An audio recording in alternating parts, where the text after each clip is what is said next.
ஒரு ஜெபம் என்கிற ஜெப வேலைக்கு நேராக இயேசு கிறிஸ்துவின் நாமத்தினாலே உங்களை வாழ்த்தி வரவேற்கிறேன். இன்றைய நாளுக்குரிய வசனம் சங்கீதங்களின் புஸ்தகம் 119வது சங்கீதம் வசனம் 43.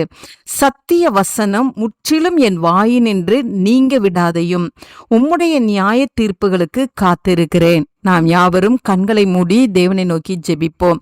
எங்களை நேசிக்கிறதான நல்ல தகப்பனே, இந்த நாளுக்காக ஸ்தோத்திரம் ஆண்டவரே. கர்த்தாவே, இந்த நாளிலும் நீர் கொடுத்த ஜீவனுள்ள வார்த்தைக்காக ஸ்தோத்திரம் ஆண்டவரே. ஆமாண்டவரே, உம்முடைய வார்த்தை ஆண்டவரே எப்பொழுதும் எங்களுடைய வாயில இருக்கத்தக்கதாய் கர்த்தர் இந்த நாளை உம்முடைய வசனத்தினாலே கர்த்தர் இந்த நாளை என்னோடு கூட சேர்ந்து ஜெபிக்கிற எங்கள் ஒவ்வொருவரை நிரப்புங்க ஆண்டவரே. உம்முடைய வசனத்தின் மீது ஆண்டவரே தீராத ஒரு தாகம் இன்றைக்கு ஒவ்வொருவருக்கும் உண்டாகட்டும் ஆண்டவரே. உம்முடைய வசனத்தை நேசிக்கிற இருதயத்தை கர்த்தர் தாங்க ஆண்டவரே. உம்முடைய வசனத்தை காலையிலே அதிகாலையிலே வாசிக்கிற கிருபையை கர்த்தர் அருளி செய்யுங்க. அந்த வசனத்தை தியானிக்கிற கிருபையை தாங்க ஆண்டவரே. எப்பொழுதும் அந்த வசனம் ஆண்டவரே இருதயத்திலும் தங்களுடைய வாயிலும் நிறைத்து வைத்துக் கொள்ள கர்த்தர் உதவி செய்யுங்க.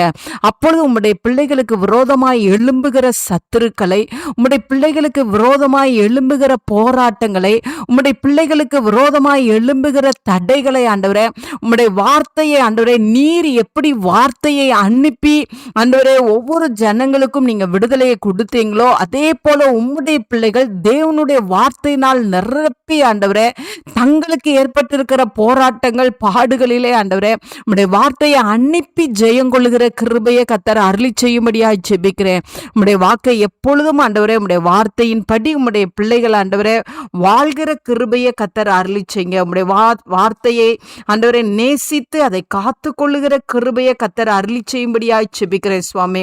உம்முடைய வேத வசனத்தின்படி நடக்கும் பொழுது ஆண்டவரே உம்முடைய பிள்ளைகளை ஆண்டவரே அப்பா நீங்க விசாலத்துல நிறுத்துவீங்க. அதற்காய் ஸ்தோத்திரம். உம்முடைய வார்த்தையினாலே நிரப்பப்பட்டு இருக்கும் பொழுது, உம்முடைய வார்த்தையினாலே ஆண்டவரே அவர்கள் ஆண்டவரை உட்கொண்டவர்களாய் இருக்கும் பொழுது, உம்முடைய வார்த்தையை தியானிக்கும் பொழுது ஆண்டவரே உம்முடைய பிள்ளைகளை நெருக்கத்திலிருந்து எடுத்து விசாலத்துல நீங்க நடக்க பண்ணுவீங்க. அதற்காய் ஸ்தோத்திரம். இன்றைக்கு ஆண்டவரே உம்முடைய பிள்ளைகள் உம்முடைய வார்த்தையினாலே நிரப்பப்படட்டும், அதை நேசிக்கட்டும், அதை வாசிக்கட்டும், அதை தியானிக்கட்டும். ஆண்டவரே போராட்டங்களிலே அந்த வார்த்தையை அனுப்பி ஆண்டவரே ஜெயம் பெற கர்த்தர் உதவி செய்யுங்க. நீங்க எப்படி பிசாசானவனே உம்முடைய வார்த்தையினாலே ஜெயித்தீங்களோ, வியாதியை உம்முடைய வார்த்தையினாலே ஜனங்களை விட்டு நீக்கினீங்களோ, அதே போல உம்முடைய பிள்ளைகள் வார்த்தையை அனுப்பி ஜெயிக்கிற கிருபையை கர்த்தர் அருளி செய்யுங்க. இயேசுவின் மூலம் ஜெபிக்கிறேன் நல்ல பிதாவே. ஆமேன், ஆமேன்.